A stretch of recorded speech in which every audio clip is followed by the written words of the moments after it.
is Wade Nomura, and today we're going to take a look at one of those events that happens each year during New Year's. That is the Tournament of Roses and Rotary's involvement with putting a float in there. With me today I have Jermaine Ee, Rotarian and a member of the Tournament of Roses. Welcome, Jermaine. Thank you for having me. Being a member of the Tournament of Roses, what is that?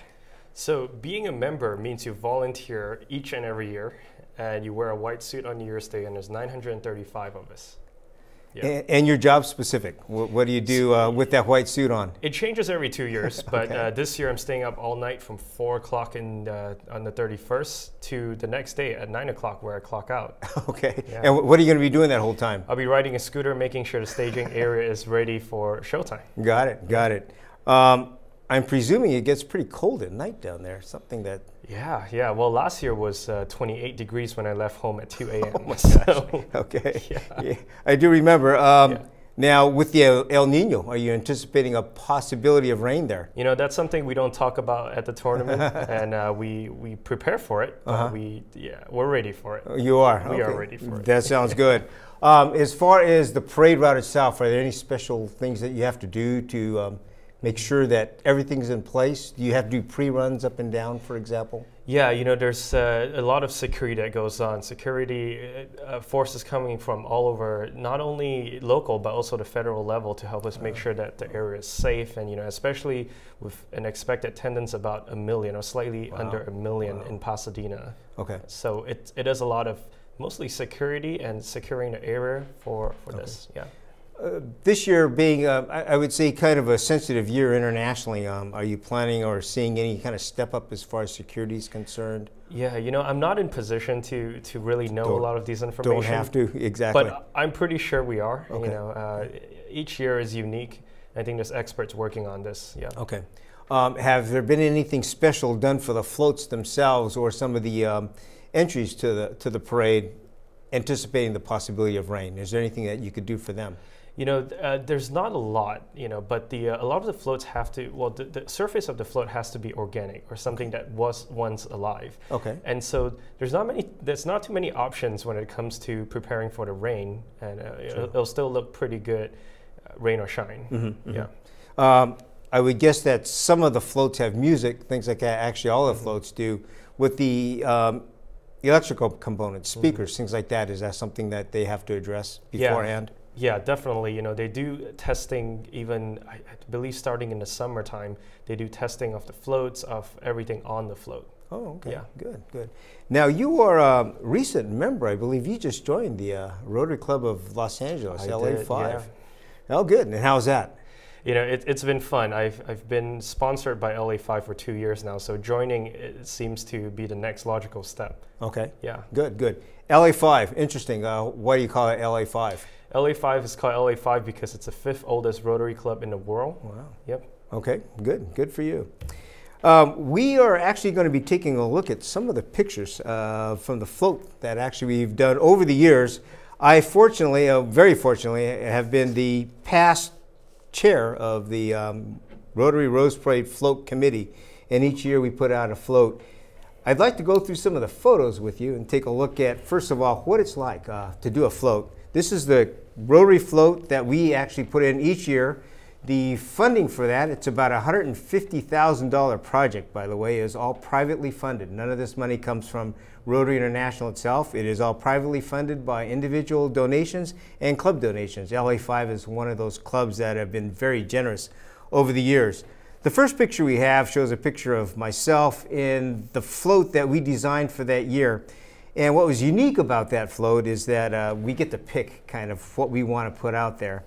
The float itself was designed to be a train, and the reason that I picked that float design was that it is one of the few floats we've done in the past where the riders, the attendees, actually have a purpose on that float itself. Usually they're kind of, I would call them, quote, plant-ons, people just standing on a float itself.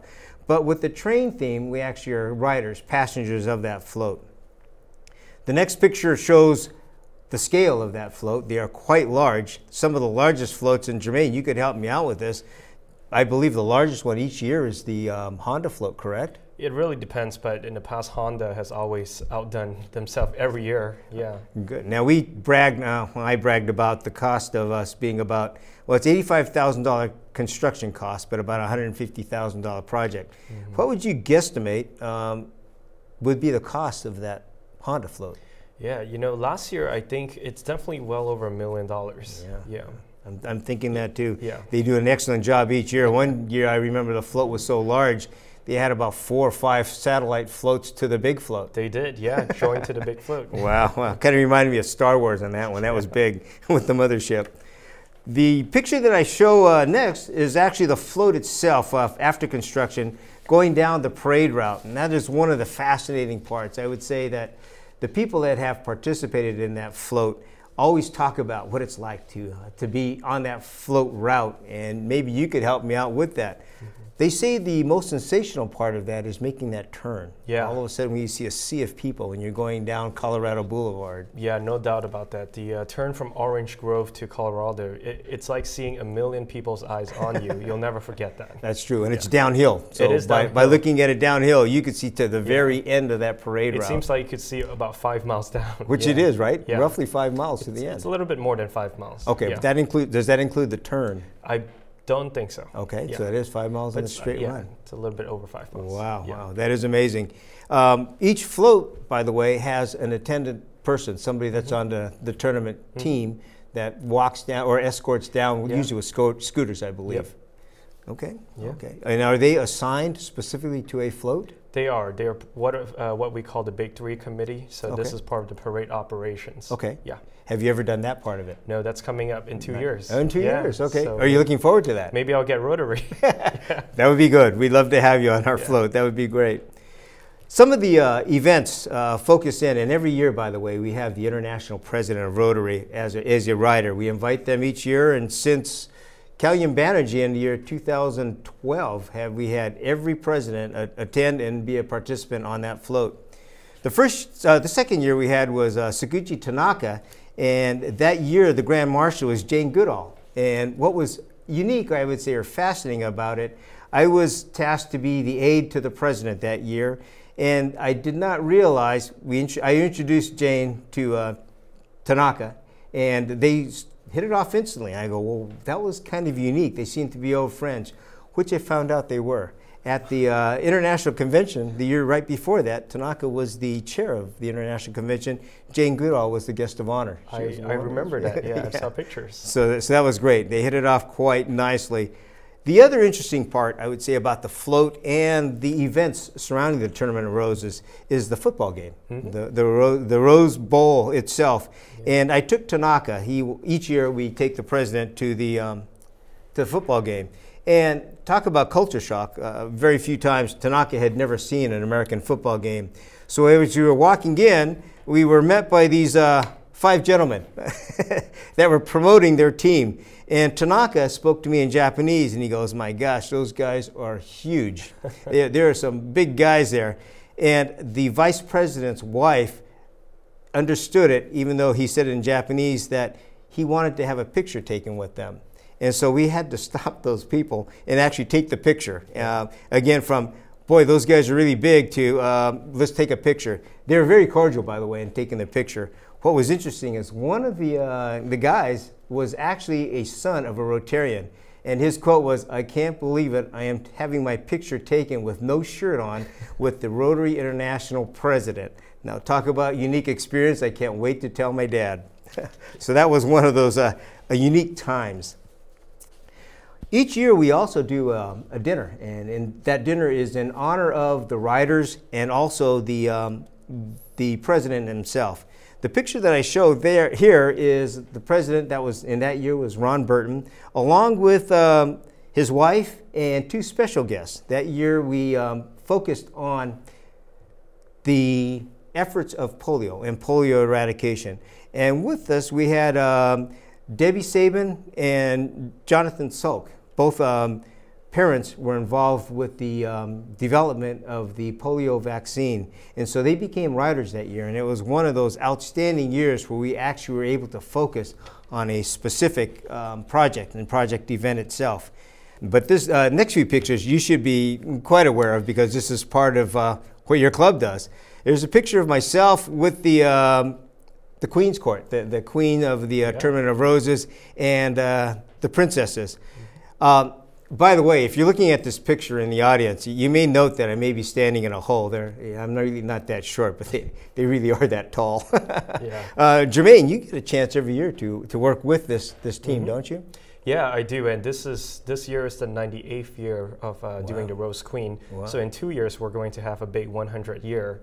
And so every year, the Queen and Court will attend a Rotary LA5 meeting, and it's always hosted by Fritz Coleman, our weatherman from NBC. And we have a picture next showing Fritz at your tournament, at your club, talking to one of the tournament princesses or queens. Yeah, and Fritz is I think he's an honorary member, or maybe he is a full member of LA5. I believe he's an honorary member, but that's your club, so I guess I shouldn't speak on that. I'm not sure, but he's here maybe 2 or 3 times. I've seen him in the time that I've been here. He does a great job, by the way. He's outstanding, very entertaining live. That guy's quite an energetic kind of guy. I agree. But now the Queens and the Court, they're actually high school, correct? Is that the age? 17? Yeah, so it's 17 to 20 or 21. So they could be in community college. And this year, I believe they're all 18 years old or 17 years old. That's what I thought. Now, last year, I remember they were all 17. That's why I'm kind of surprised you said they go up to 20, 21 years old. I think 20 was the... Is that right? Yeah, it should be. The last 4 or 5 years, I thought they were all 17, 18. Yeah, you know what? So this year, it's all 17, and the Queen turned 18 about 2 days after she was coronated. Yeah. And that is quite a big deal, by the way. They have their own escorts. They do, yeah. They have their own, I guess, they have their fitting. They have uniforms specific that they wear for specific events. Yeah, so I was lucky enough to work with the Court in the first 2 weeks. When they were chosen to be on the Court, they go to speech training, etiquette training, how to get in and out of a car and speak. And so they're true ambassadors. They go to about 100 to 120 events between being chosen on the Court and the Rose Parade. Wow, that is outstanding. A lot of work too for the young ladies. Now, how about their school? Do they have tutors, things like that they have to have? I'm not aware that they have extra tutors, but these girls mostly are chosen because they're so outstanding, and they still apply for college. They still do their SAT preparations while doing the Court. Okay, got it. It's a busy time. We have a picture here showing Gail Anderson from, I think it's KTLA 5 News. She comes every year to take a look at the float itself and interview most of us each year on that. She's been great. It's been a year-round deal for her, so I wanted to give her a little bit of prop on that, and I hope there's not a conflict of interest with TV Santa Barbara. My apologies if there is.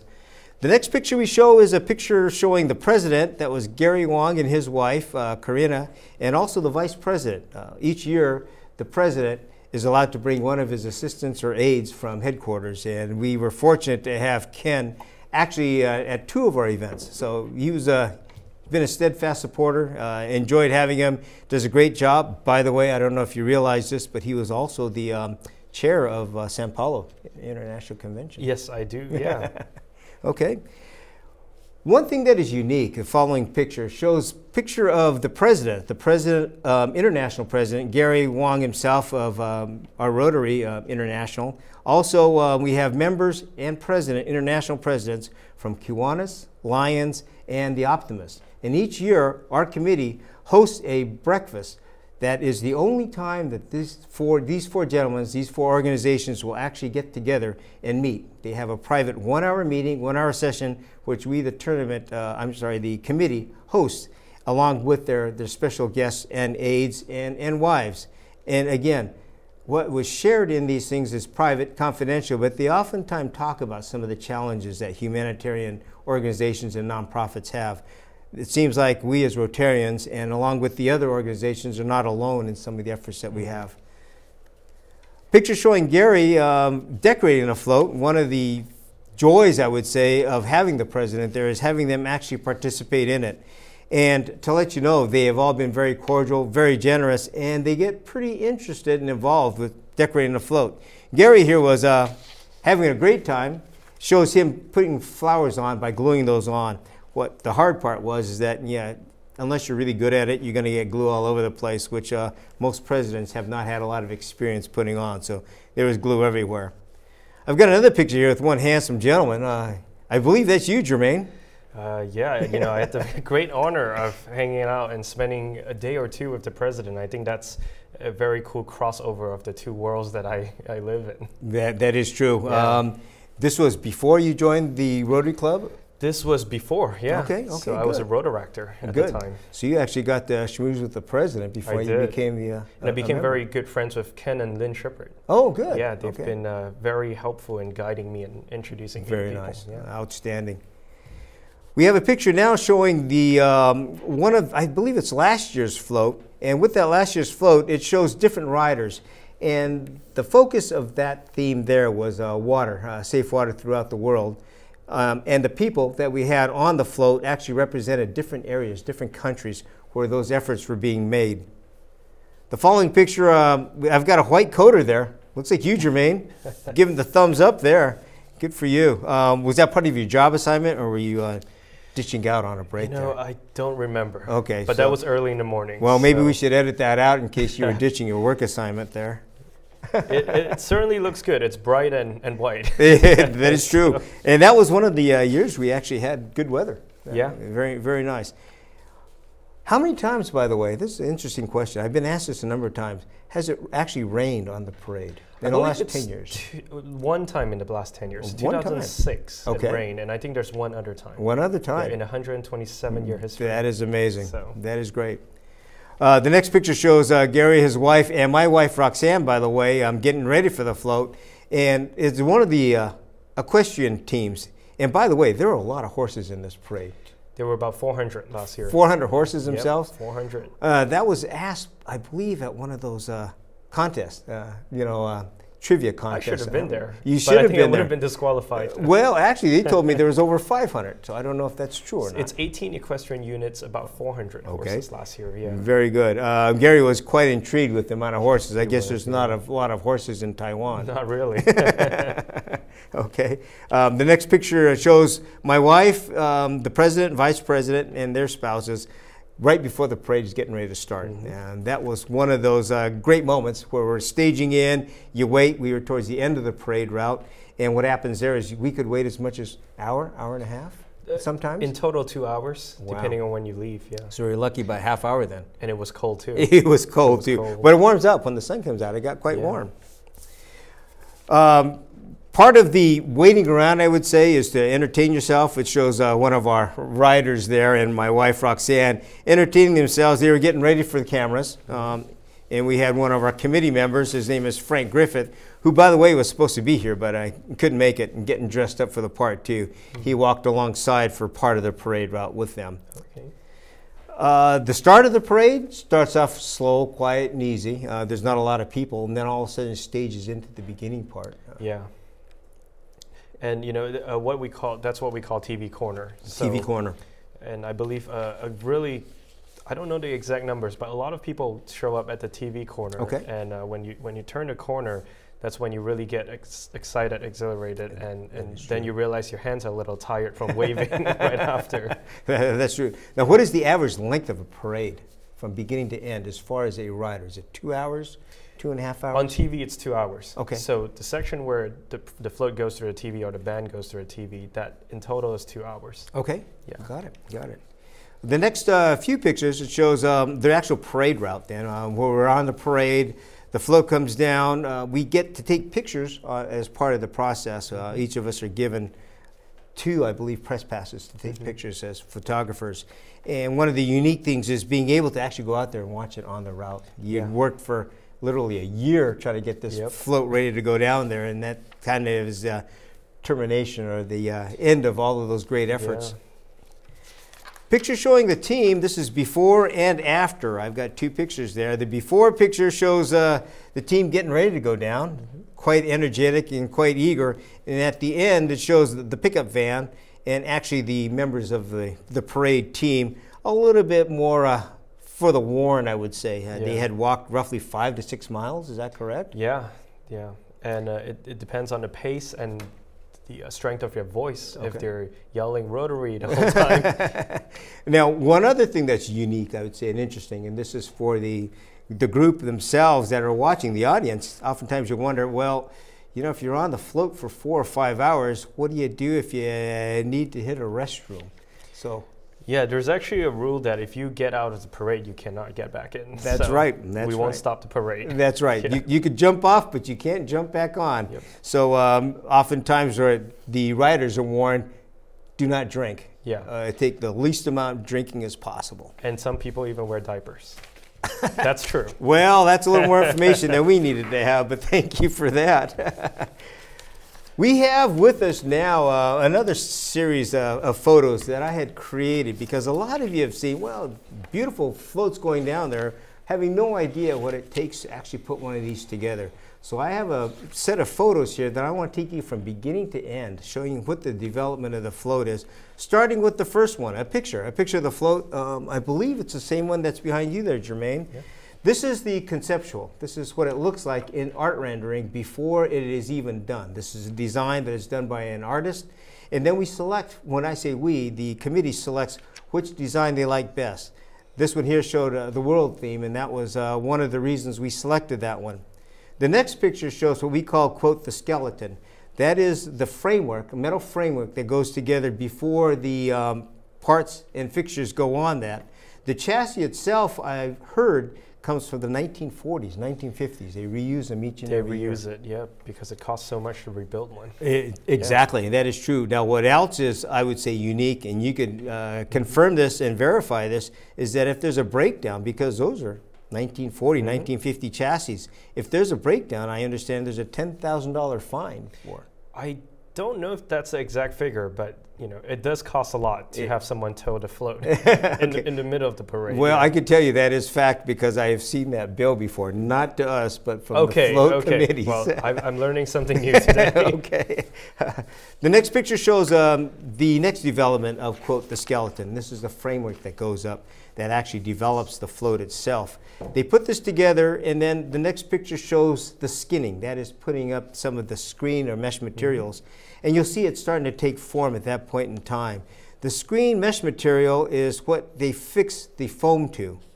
The following picture then shows it being foamed up and colored. The color becomes part of the plan, the design, and each one of those colors will then represent a specific flower, plant, something going on that. And that's why the color theme becomes so exclusive, so specific, because each of those colors will be one different type of flower, seed, or plant.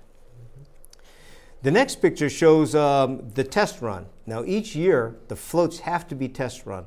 There is I would say, a marshal, a fire group there that comes in there and actually has to certify that the floats are safe for the people. Part of the float design itself is that you have a timed fire exit where you have 45 seconds for every person that is on the float to be able to get off that, to evacuate the float in 45 seconds. Now you can imagine this one was pretty easy, but doing the train, we only had one ladder up, one ladder down with 8 people on that. And what happens on that one, we were fortunate, is that we could kind of put ringers in. We didn't have to put the actual people that were going to be riding that float up there. Yeah. So we got all the young people that we could find because they literally had to come down a ladder, a metal ladder. And so sure, it makes a difference. It makes a difference. We had the last person, which was me, actually have to jump off the float to get that certified. So I couldn't see President Ron Burton jumping off and somebody catching him. That would have been a challenge. Yeah. Some of the intricacies the next picture shows is putting the seeds in. And talk about intricate design. If you notice, the seeds that were put up there actually have a direction. They have to be put in a certain way. I saw this float first go together with people just randomly sticking the seeds on. What happened later on is they tore it all off. Yep. Had to start from scratch again. Yeah. And part of the grading, you could tell me on this one, is that the judging actually has to show that there is no part other than flowers or organic material showing. That's true. Yeah, and the patterns of the seeds all matter. They all count. They really do matter. Next picture shows the flowers themselves and some of the ones that go on. These go on the last 2 days, correct? Yes. And the reason for that is? Because we showcase the float after. Okay. Yeah. Okay. And there's also an interesting theory why a rose is so expensive during Valentine's Day. It's because the Rose Parade takes up all the flowers in America. Yeah. Okay. Wow, that is fascinating. So these go on also the last 2 days because they're perishable. Probably the dry ones go on sooner than that. The last picture that we show here is actually that float going down the parade route. And that is one, I would say, cumulative efforts that we have showing those floats. And this picture was taken from the grandstands, by the way. Yeah. So that kind of goes through some of the work that we have, some of those parts that we put together for the float each and every year. I wanted to share that with you because oftentimes you just see the float going down, not realizing what it's all about and how those came about. I would like to share with you, Jermaine, or ask you to share with us how you've got involved and how you've enjoyed part of that float. What's special about that parade for you each and every year? Well, you know, I was an intern for the Tournament of Roses, and I actually worked at the Rose Bowl game when the Stanford coach, David Shaw, won and teared for the first time. And, you know, it's a lot of the relationships. I actually joined Rotary because of someone I met through the Tournament of Roses, and you know him. His name is Ken Chung. He was also my sponsor into Rotary. Right. And so the tournament really opened a lot of doors for me, and like Rotary, it's about giving back. You know, a lot of the things we do is about giving back to communities, things like Rotary and City of Hope and things like that. So that really was dear to my heart. That is great. Do you have any idea how many floats there are actually in the parade itself each year? Each year varies. Next year is 41 and the 127th parade. And I believe we have 22 bands and 15 equestrian units. Wow, okay, good. The floats themselves, I know we are contracted by one of the float building companies. How many are there actually out there? Do you have any idea? The contracting companies? The float contracting companies. I think there are 4 large contracting companies. Yeah. And then there's a number of probably private that build their own. The city of Burbank builds their own. Cal Poly, the university builds their own. Right, right.